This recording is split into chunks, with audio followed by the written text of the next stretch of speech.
मेरा सिर्फ इतना ही कहना है युवाओं से, छात्रों से और दिल्ली यूनिवर्सिटी के इस डिबेटिंग एसोसिएशन से जुड़े हुए तमाम सारे लोगों से कि राष्ट्र के सामने जो चुनौतियां हैं उन्हें उठाइए। राज्य सत्ता बहुत सारे काम करती है, एडमिनिस्ट्रेटिव काम होते हैं, हर रोज उन पे नुक्ताचीनी करने से आपका कुछ भला नहीं होने वाला, क्योंकि जो लोग सत्ता में बैठे हैं उनके पास ज्यादा इंफॉर्मेशन है, उनके पास ज्यादा खतरे हैं, उनको कौन सा काम कब करना है इस पे छोड़ दीजिए। हां, जब कोई राष्ट्र का मुद्दा हो, जैसे राम मंदिर राष्ट्र का मुद्दा था, किसी पार्टी का, किसी संगठन का नहीं था। और राम का मुद्दा सिर्फ मंदिर तक नहीं था, मैं फिर कह रहा हूं। और जिन मुसलमान आतंकवादियों ने, जिहादियों ने राम का मंदिर तोड़ा था, जिन्होंने काशी के अंदर बाबा विश्वनाथ के मंदिर को ध्वस्त किया था, उसकी जगह बदली थी, जिन्होंने मथुरा में मस्जिद बना दी है भगवान कृष्ण जन्मभूमि के ऊपर, उनका यह कतई एजेंडा नहीं था कि इस देश में मस्जिद बनाने की कमी पड़े। उन्होंने इस देश के बहुसंख्यक समाज के मान सम्मान को अपने जूते से कुचला था, ताकि आने वाली पीढ़ियों को पता हो। और ये जो यहां जो उनकी नाजायज औलादें अपने आप को क्लेम करती हैं, टेलीविजन पे बैठ के औरंगजेब को वली अल्लाह कहती हैं, ये मंदिर मस्जिद का झगड़ा नहीं है। ये 500 साल के बाद मर्यादा पुरुषोत्तम राम का जो मंदिर बन रहा है, ये मंदिर इसलिए नहीं है कि पूजा करने की कोई जगह नहीं है या भगवान राम के टेंपल कम पड़ रहे हैं। इसका बनना इसलिए जरूरी था और इसका टूटना वैसे ही जैसे टूटा जरूरी था। जब किसी कौम के मान सम्मान को आप चोट पहुंचाएं और तो वो कौम अपने पुरुषार्थ तक को भूल जाती है, उसमें लड़ने की क्षमता समाप्त हो जाती है, क्योंकि मानसिक तौर पर यह मान लेती है कि हम कमजोर हैं। अगर 6 दिसंबर 1992 न हुआ होता तो सुप्रीम कोर्ट फैसला किस पे सुनाती? इसलिए यह सभ्यताओं का दौर है। इतिहास में की गई गलतियां सिर्फ कोई पूजा पद्धति का मामला नहीं है। मैं मानता हूं हजारों साल के इतिहास से भारत के लोगों का और सनातनियों का मान सम्मान जुड़ा है, इसलिए इसकी भव्यता इतनी बड़ी होनी चाहिए कि दुनिया देखे। इसमें कोई कंप्रोमाइज नहीं होना चाहिए, कहीं ये सेकुलरिज्म नहीं घुसना चाहिए इसके अंदर। जिनको सत्ताओं को सेकुलरिज्म करना है वो करें, उनको पूरी छूट है। लेकिन ये छोटे छोटे संगठन जो ठेका लेके बैठे हैं, उनको सेकुलरिज्म करने ये समाज नहीं देगा। आपको अपनी बेटी की शादी किसी से करनी है, करिए, अपने घर में रखिए अपना सेकुलरिज्म, लेकिन समाज की ठेकेदारी करके कि कोई मिट्टी लाएगा, कोई पानी लाएगा, जिसको लाना है लाए, बाहर रख दे, हो गया। ये 2020 का भारत है, दोबारा से कंफ्यूज मत कीजिए। ऐसे ही लोग रहे होंगे। ये दिल जीतने की बात गांधी जी ने 1920 में की थी, 27 साल बाद भारत बट गया था। जब लाशें बटी थी तो गांधी जी चले गए थे। कहीं रोते हुए मुझे नजर नहीं आए, कोई तस्वीर नजर नहीं आई जब देश बट रहा था। तो वैसे उनको हर बात की बात पता थी कि इतिहास में नेहरू क्या कर रहे हैं, पटेल क्या कर रहे हैं, सुभाष चंद्र बोस क्या कर रहे हैं। तो सुभाष चंद्र बोस के सामने भी धरने पे बैठ गए, अंबेडकर के सामने भी धरने पे बैठ गए, लेकिन जिन्ना के सामने धरने पे गांधी तुम क्यों नहीं बैठे? नेहरू के सामने क्यों नहीं बैठे कि मैं देश नहीं बंटने दूंगा? बल्कि जब देश बांटने की साजिश चल रही थी तब आपने एक बयान दिया था कि देश मेरी लाश पे बटेगा। तो गांधी जी, आपको पता था कि देश बट रहा है, तो आपने क्या किया? देश बट गया, 21 लोग मर गए। लेकिन आपके वारिसों ने, जो आपके नाजायज वारिस हैं, जिन्होंने आपका नाम लेकर के इस देश पे राज किया, उन्होंने कहा नहीं, हमें ये आजादी बिना खड़क, बिना ताल, बिना हथियारों के अहिंसा से मिली है। 26,000 Indian national army, Azad Hind फौज के फौजी लड़ते हुए गोलियों से मरे। लाखों अनगिनत लोग मारे गए। चाहे पंडित चंद्रशेखर हो, चाहे राज मंगल पांडे हो, ये तमाम सारे लोग हिंसक नहीं थे। ये जलियांवाला बाग नॉन वायलेंस का इसलिए मैंने कहा झूठ को झूठ कहिए, दुनिया का बड़े से बड़ा आदमी करता हो तब भी कहिए, अगर आप का कन्विक्शन है आप उसे साबित कर सकते हैं। डरिए मत। और आप प्रोफेसर आनंद रंगनाथन को पढ़िए, समझिए, कोई कंफ्यूजन नहीं है। आपको अपने हिस्से में वो मिलेगा जो आपके हिस्से में लिखा हुआ है। कोई दुनिया की ताकत आपसे छीन नहीं सकती। ये चप्पल उठाने से, किसी का दिल जीतने से दुनिया में कोई बड़ा नहीं हुआ। ताकतवर होने का सिर्फ एक ही मतलब है, अपने से कमजोर पे अन्याय मत कीजिए। लेकिन कोई आप पे अन्याय करे उसे भी मत होने दी, उसका प्रतिकार कीजिए। ये जो डायल बनाया गया है कि देखिए पावरफुल लोग जो हैं वो अरे भाई पावरफुल लोग बने हैं। दुनिया में एक ही कौम है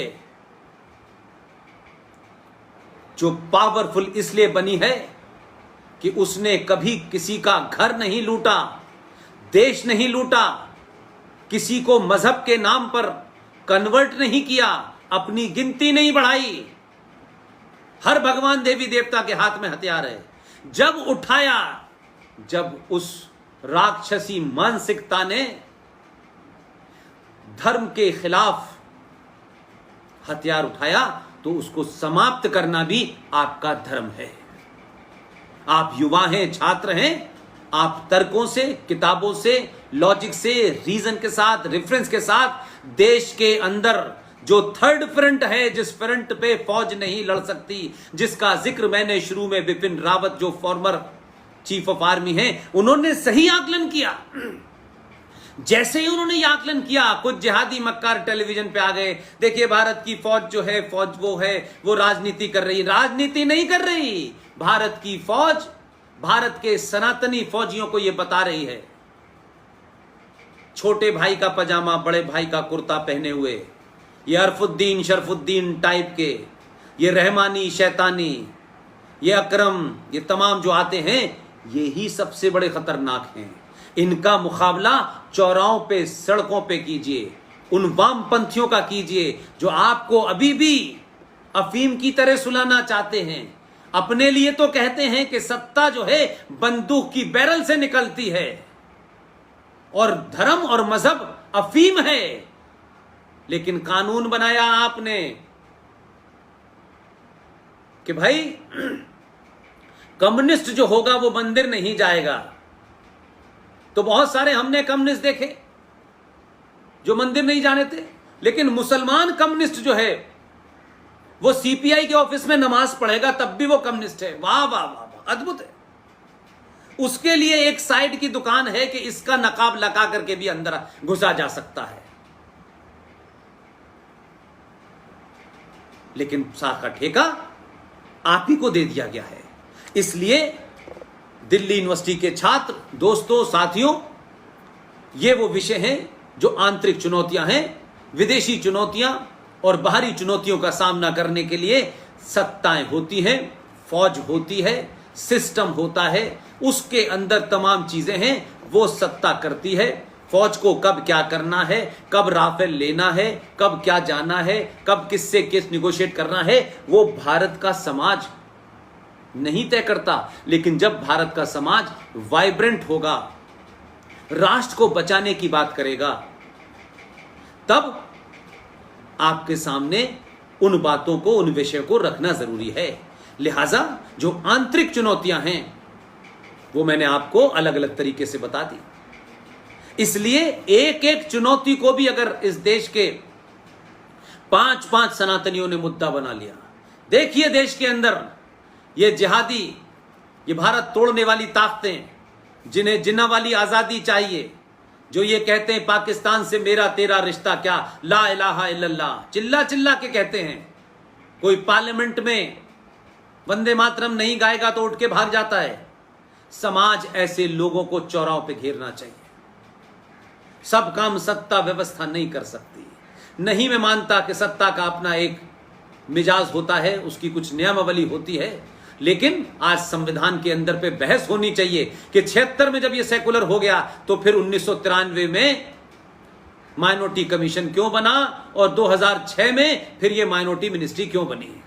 क्या ठाकुर का, क्या ब्राह्मण का, क्या कायस्थ का, क्या दूसरी जातियों के बच्चे गरीब नहीं होते? क्या उनको स्कॉलरशिप की जरूरत नहीं है? क्या उनको मदद की जरूरत? हाँ, अगर कोई आप कमीशन ये बनाते कि गरीब के बच्चे के लिए बनेगा तब तो समझ में आता। लेकिन कुछ लोगों का, क्योंकि वो माइनॉरिटी में हैं, इसलिए सब कुछ जस्टिफाई है। उनका आतंक भी जस्टिफाई है, उनका जिहाद भी जस्टिफाई है, इसलिए उनको अपीज करना है। और बहुसंख्यक समाज में हैं आप, तो आपकी कोई चीज की जरूरत नहीं, क्योंकि आप तो बहुसंख्यक समाज है। तो इन मुद्दों पे मैं समझता हूं कि चर्चा होनी चाहिए। जिन किताबों का मैंने जिक्र किया है उनको आप पढ़ें, और ये सारी किताबें किसी राइट विंगर ने नहीं लिखी। इनको पढ़ें, बातचीत करें, डिबेट करें, पब्लिक में इन बातों को रखें, तो आपको महसूस होगा कि आपका काम है पढ़ना, और पढ़ करके तर्कों पे, लॉजिक पे, रीजन के साथ उन लोगों को जो इस देश के और राष्ट्र के खिलाफ नैरेटिव बनाते हैं उनको। आप सब लोगों ने मेरी बात सुनी। एक बार फिर शर्मा जी, उनकी पूरी टीम और दिल्ली यूनिवर्सिटी की डिबेटिंग एसोसिएशन को मैं मुबारकबाद देता हूं। मुझसे बेहतर, मुझसे बहुत अच्छे और दूसरे विषयों के ज्ञाता लोग हैं, उनको बुलाएं। ये दौर है जब आप ज्यादा से ज्यादा लोगों की बात सुनें और उनकी बातों को सुन के उनकी एनालिसिस करें, और उसमें अगर कोई बात आपको कन्विंसिंग लगती है उसको लें। जो नहीं कन्विंसिंग लगती आप दोबारा कोशिश करें समझने की, उसके बावजूद भी नहीं लगती तो फिर आपको हमसे बातचीत करने का पूरा अधिकार है। आप बात करें, और हमारी कोशिश है चाहे एक ही बच्चा समझ पाए, 10 लाख 50 लाख लोग अगर इसको सुन भी रहे हैं, अगर एक भी बच्चे के मन में कोई सवाल है, कोई उसके दिमाग में कोई कंफ्यूजन है, उसको अधिकार है हमसे पूछने का। मेरा ईमेल एड्रेस है pushpendra01@gmail.com, pushpendra01@gmail.com। आप इस पे भेजें कोई भी ऐसी बात जो मैंने आपसे पिछले 1-1.5 घंटे में बोली है। अगर किसी पे भी कहीं कोई आपको डाउट है, कोई तर्क मेरा हो सकता है, आपको कंफ्यूजन में लगता हो, कुछ उसके रेफरेंस न मिलते हो, आपको पूरा अधिकार है। क्योंकि मैं कोई भीड़ से बात नहीं कर रहा हूं, कोई राजनीतिक रैली को संबोधित नहीं कर रहा हूं, मैं एक पढ़े लिखे युवा को संबोधित कर रहा हूं। वो युवा जो जागरूक है, और तभी तो आपने ये डिबेटिंग एसोसिएशन बनाई है। सिर्फ आप इतनी दूर से दिल्ली यूनिवर्सिटी में डिग्री लेने नहीं आए हैं। डिग्री के लिए तो कहीं भी मिल जाती। आप सच में देश के अंदर क्या बदलाव हो रहा है, क्यों हो रहा है? हम दुनिया के सबसे ताकतवर देश, सबसे पुरानी सभ्यता, सबसे पुराना इतिहास, सबसे ज्यादा आदर्शवादी लोग, पूरे इतिहास में हमारा कोई हमला करने का कोई भी हमें रेफरेंस नहीं मिलता। क्यों आज हम इतने हीन दीन से हो गए हैं कि लुटेरे, चोर, उचक्के आपको ललकार रहे हैं, आपकी पहचान को ललकार रहे हैं, आपके इतिहास को ललकार रहे हैं, आपके पुरुषार्थ को ललकार रहे हैं। आपने मेरी बात सुनी। आप सबको एक बार फिर बहुत बहुत शुक्रिया, थैंक यू वेरी मच। आप दोबारा से किसी और व्यक्ति को बुलाएं, और अगर आपको लगता है कि कोई मेरे कनेक्शन में है और आप उन तक नहीं पहुंच पा रहे हैं तो मुझे बताएं। मैं आपकी तरफ से दरखास्त करूंगा, क्योंकि मेरी कोशिश यह है कि आपके ज्ञान को, आपकी नॉलेज को जो लोग भी आगे बढ़ा सकते हैं, कुछ नया दे सकते हैं, वो आप तक पहुंचे। मैं सिर्फ आपके प्रोग्राम में आया हूं, इसलिए मैं ये नहीं कहूंगा कि कोई दूसरा ना आए। मैं चाहता हूं हर वो आदमी आए जो मुझसे बेहतर जानता हो। एक बार फिर बहुत बहुत शुक्रिया, थैंक यू वेरी मच, नमस्कार।